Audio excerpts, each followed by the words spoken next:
Imagine waking up every day in constant pain, struggling with basic tasks, and relying on essential financial support to maintain even a semblance of stability. Now imagine that support being ripped away overnight. This is the harsh reality facing thousands of disabled individuals in the UK as the government pushes forward with drastic cuts to personal independence payment, that is PIP, and other benefits. It all started 3 weeks ago when the government announced sweeping reductions to disability and sickness benefits, targeting a so-called £5 billion saving by the decade's end. However, what followed was even more brutal.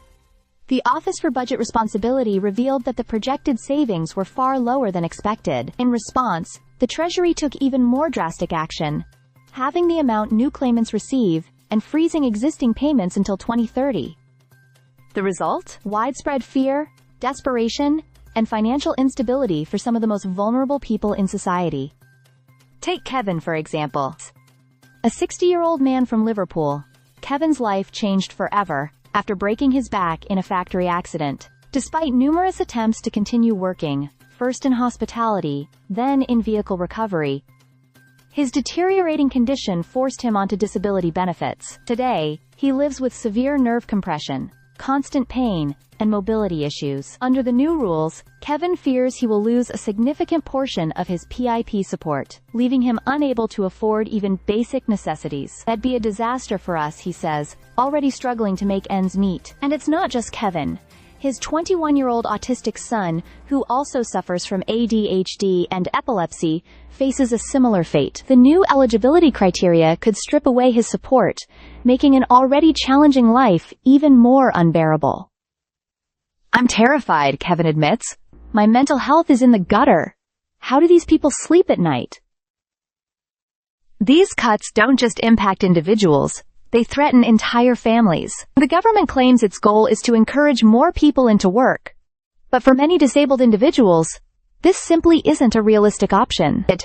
The changes make it even harder for those who are already working while receiving PIP, stripping away crucial financial support that enables them to hold on to their jobs. Instead of empowering disabled people, these policies are driving them further into poverty and isolation. Meanwhile, government rhetoric around these cuts has been shockingly insensitive. Darren Jones, the chief secretary to the Treasury, likened reducing benefits to taking away his children's pocket money to encourage them to get a Saturday job. The health secretary, Wes Streeting, suggested mental illnesses are overdiagnosed, implying that many claimants may not actually be as unwell as they say. These statements expose a fundamental lack of understanding and compassion for the realities disabled people face every day. The outrage is growing.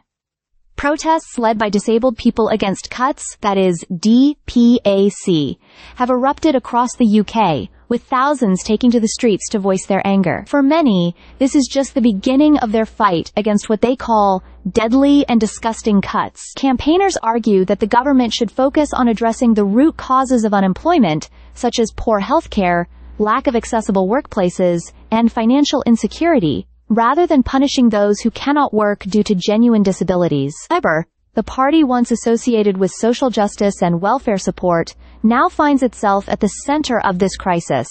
The cruel irony? Their actions directly contradict the principles championed by Aneurin Bevan, the architect of the NHS, who once wrote that financial anxiety during sickness is not only cruel, but a hindrance to recovery. Yet here we are, watching a Labour government systematically dismantle the very safety nets designed to protect those in need. So, what happens next? Will ministers wake up to the devastating impact of their decisions? Or will they continue down this path of cruelty and hardship? One thing is clear. Disabled individuals and their allies will not stay silent. They will continue to fight, to resist, and to demand the dignity and support they deserve. Because this isn't just about politics. It's about survival. Stay subscribed for more videos.